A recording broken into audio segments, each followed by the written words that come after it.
One last time, meant to be the one that let you go. I got some vocals on them. Probably like, what the heck was that? But I can sing high for my low voice. Speaking of heights, let's talk about Disneyland. Disneyland is a wonderful, wacky world. Just because it's wonderful and magical doesn't mean there hasn't been any accidents. Anyways, hey. Ho, ho, ho. Welcome to the Zella Channel! And today, we'll be watching the worst Disneyland deaths ever by Painful Explainer. Deaths at Disneyland? You could die anywhere. That's the sad thing. Or you could die at the corner store. You slip, you hit the back of your head. You trip on the sidewalk, crack your neck. So you can die at the so-called safest, wonderful land called Disneyland. And we're gonna see many of these terrible deaths that occurred. This is a dark channel. Okay, let's get into it. Behind the magic. Deborah Gale Stone was 18 years old when she started her dream job as a hostess at Disneyland's America Sings attraction in 1974. The ride was a rotating theater showcasing the history of American music through animatronic characters. Guests sat in a moving outer ring that Five Nights at Freddy's? Five Nights at Freddy's?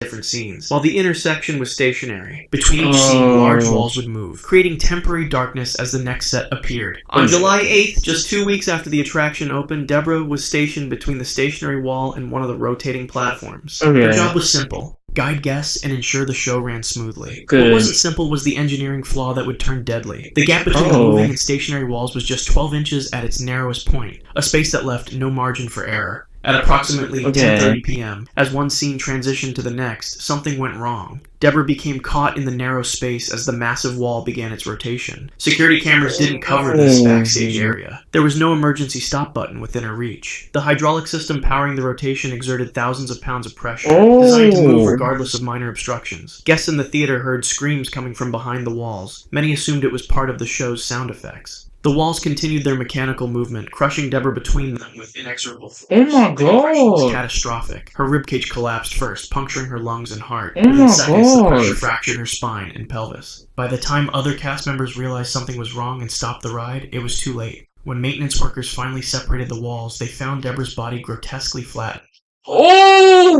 I feel like I heard this story before. I heard that she was alive during the whole thing. This is why I can't work at no mechanical engineer, no caves, and no mechanical engineering stuff. This is terrible. Remained conscious for nearly 40 seconds as her body was slowly crushed, experiencing excruciating pain before death finally came. The next day, America Sings reopened with new safety lights and proximity sensors. Deborah's death became a grim reminder of the machinery behind Disney's magic. The derailment disaster.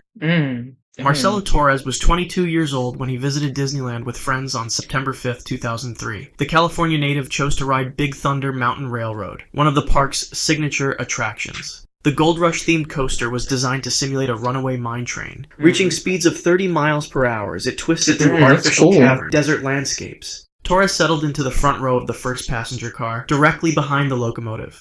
What Torres couldn't know was that maintenance crews had been performing improper repairs on the ride for months. The previous night, mechanics had replaced a critical wheel assembly, but failed to install a required safety wire that would keep the axle in place. Now, see, these workers, they be getting lazy. You decided to apply for this job, so you better work for it 100%.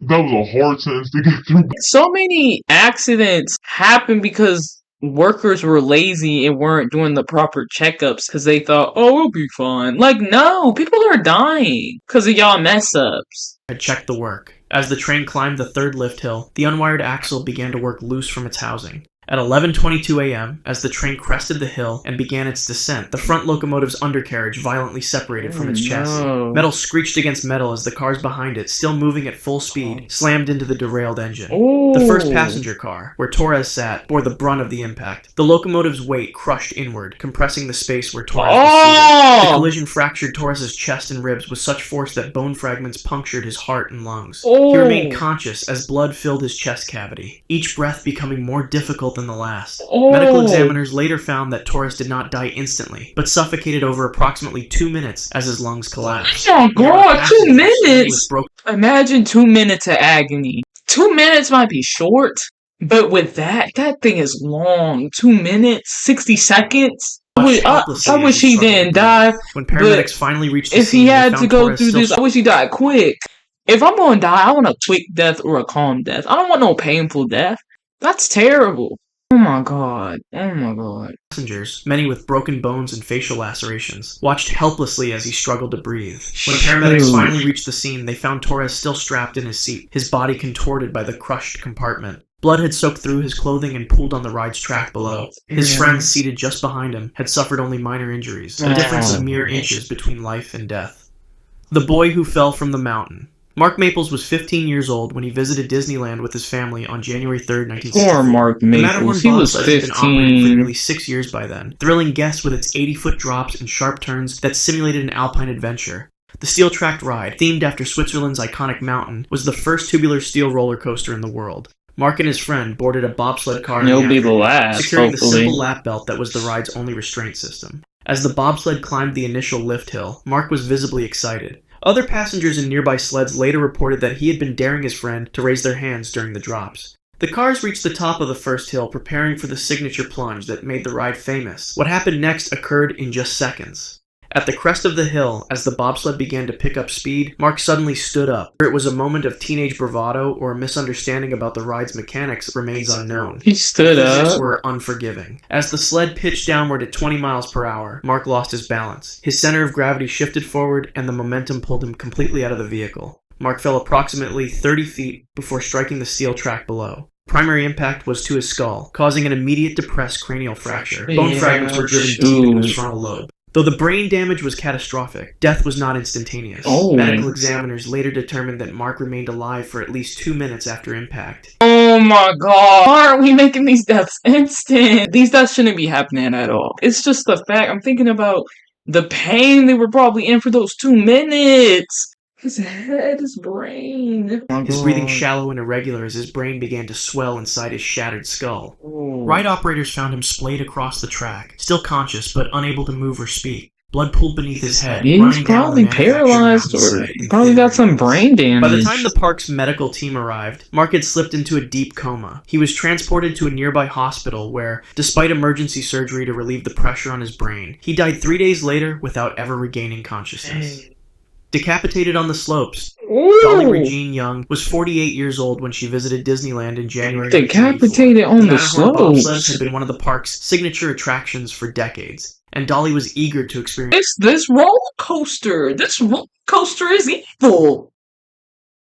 This roller coaster is evil. again. The ride featured toboggan-style vehicles that raced through an artificial mountain at speeds approaching 30 miles per hour. Each 3-person bobsled was equipped with seatbelts, but ride operators didn't always verify they were fastened. On January 3rd, Dolly boarded a bobsled in the early afternoon. Whether she forgot to secure her seatbelt or it was improperly latched remains unclear. The ride began normally as her sled climbed the initial chain lift to the top of the mountain. At first, everything seemed fine. Then, as the vehicle navigated a sharp turn halfway through the ride, disaster struck. The bobsled hit a particularly rough section of track known for its jarring bumps. Dolly, without the security of a fastened seatbelt, was jolted upward. The momentum of the speeding vehicle combined with the centrifugal force of the turn was enough to lift her completely out of her seat. In an instant, she was thrown from the bobsled onto the cold metal track, her body splayed across the rails.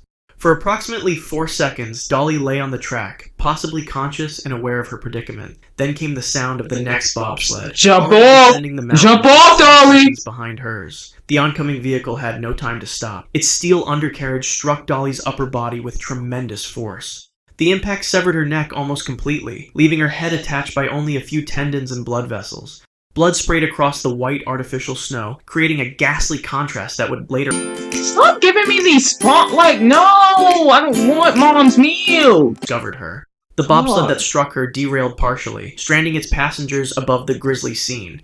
Those riders reported hearing a sickening sound, part thud, part crack, as their vehicle hit what they initially thought was a Was a piece rock? of the ride's scenery. When emergency responders arrived, they found Dolly's body wedged beneath the derailed bobsled.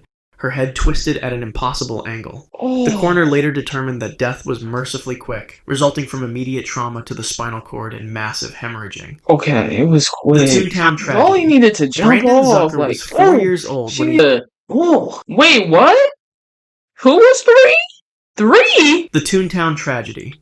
Brandon Zucker was 4 years old 4? when he visited Disneyland with his parents on September 22nd, 2000. The Roger Rabbit's cartoon spin ride had been operating in the... My forehead hurts from all the lifting up. He was 4. This boy about to die. He 4. He only had 4 years of life.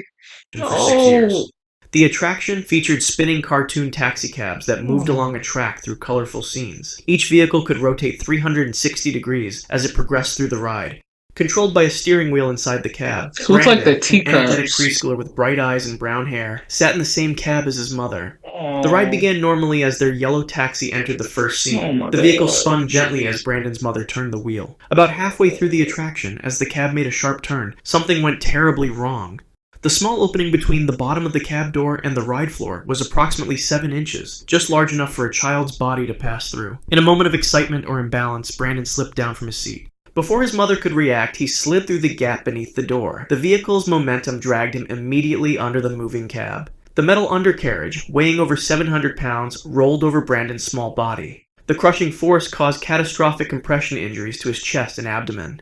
Most devastating was the oxygen deprivation to his brain, which began the moment his chest was crushed. For approximately 3 minutes, Brandon remained pinned beneath the taxi as the ride continued to operate. Other guests heard his mother's screams, but couldn't understand what was happening in the darkened attraction. When operators finally stopped the ride and emergency personnel reached him, Brandon was unconscious. His pulse was faint, his breathing almost imperceptible. Paramedics performed CPR as they rushed him to the hospital. Brandon survived the initial trauma but had suffered irreversible brain damage. For the next 9 years, he remained in a persistent vegetative state, kept alive by feeding tubes and constant care. His body grew, but his mind never recovered. Medical experts explain that each day, his brain cells continued to die from the original injury. On January 26, 2009, at age 13, Brandon's body finally succumbed to pneumonia, a direct complication of his bedridden condition. The official cause of death was listed as complications from anoxic encephalopathy, brain damage caused by oxygen deprivation nearly a decade earlier. Christmas Eve catastrophe. Luan Fee Dawson was 33 years old when he visited Disneyland with his family on December 24, 1998.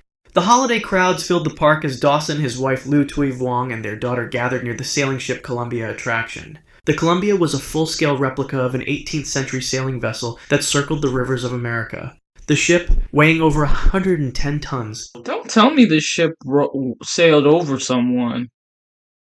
Don't tell me. Approximately 6:15 p.m., as guests were boarding for the next journey, a cast member attempted to secure one of the mooring lines. The rope being used not the specified marine-grade nylon, but a cheaper, less flexible polyester substitute that had been installed during recent maintenance. As the massive ship pulled against its moorings, the rope suddenly went taut with over 2,000 pounds of pressure. The strain proved too much for the substandard material. With a sound like a rifle shot, the rope snapped. The released tension sent the heavy metal cleat flying through the air nearly 100 miles per hour. The 8-pound brass fixture became a deadly projectile, ripping free from its mounting bolts and spinning wildly toward the crowd of waiting guests. Dawson had no time to react.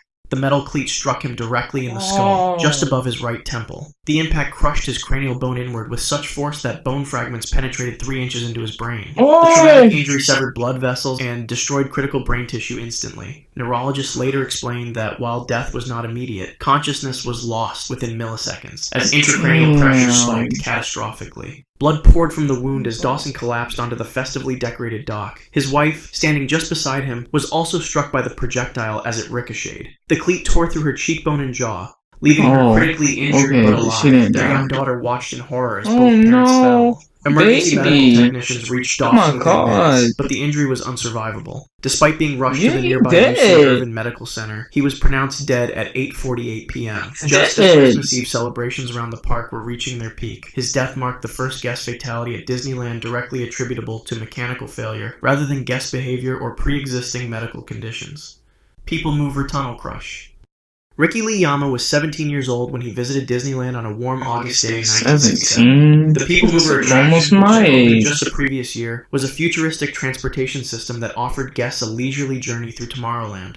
The ride consisted of small 4-person cars that moved continuously along an elevated track at a steady 5 miles per hour. There were no doors on the vehicles, just open sides that allowed guests to easily enter and exit at the loading platform. As the train of connected cars entered a dark tunnel section near the Adventure Through Inner Space attraction, Ricky made his fateful decision. With his friends watching, he leapt from the platform toward a moving car. The gap Ricky, why are you trying to be cool?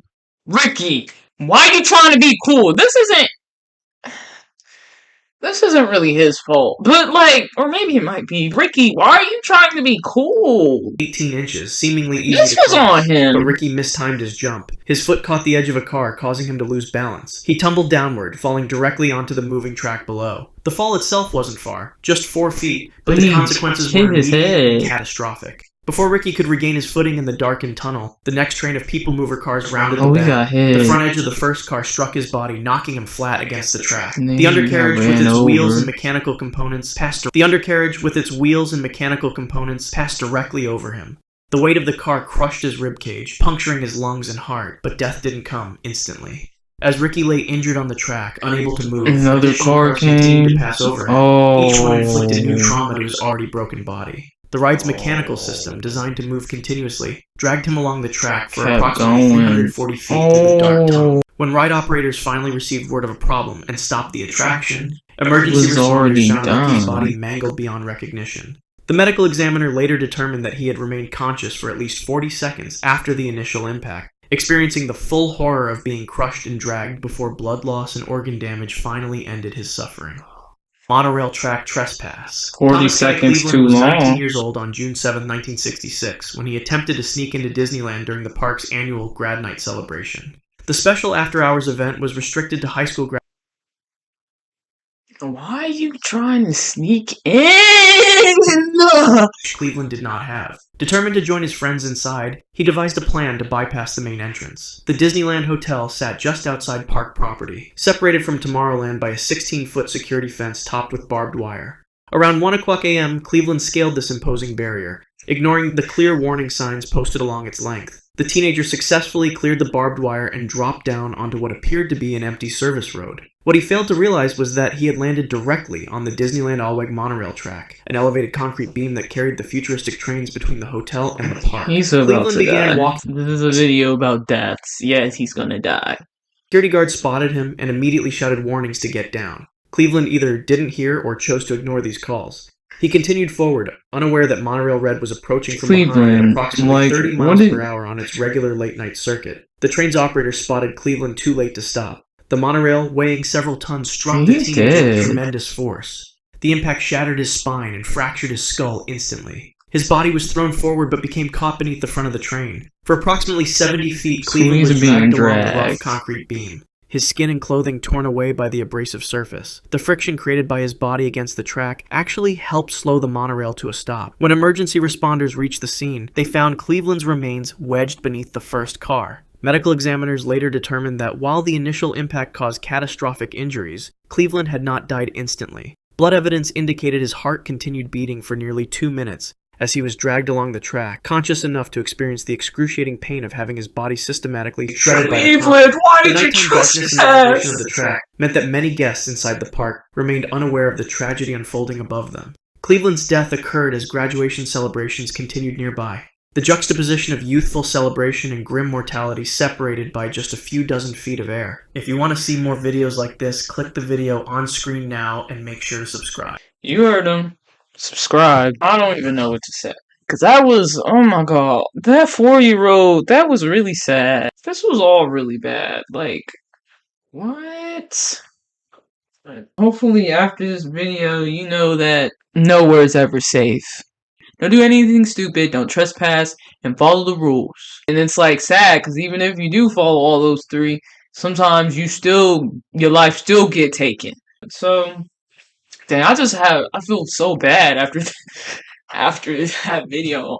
I don't know how to be cheery right now, but hope you enjoyed the video. Like and subscribe, please. And hey, ho ho ho.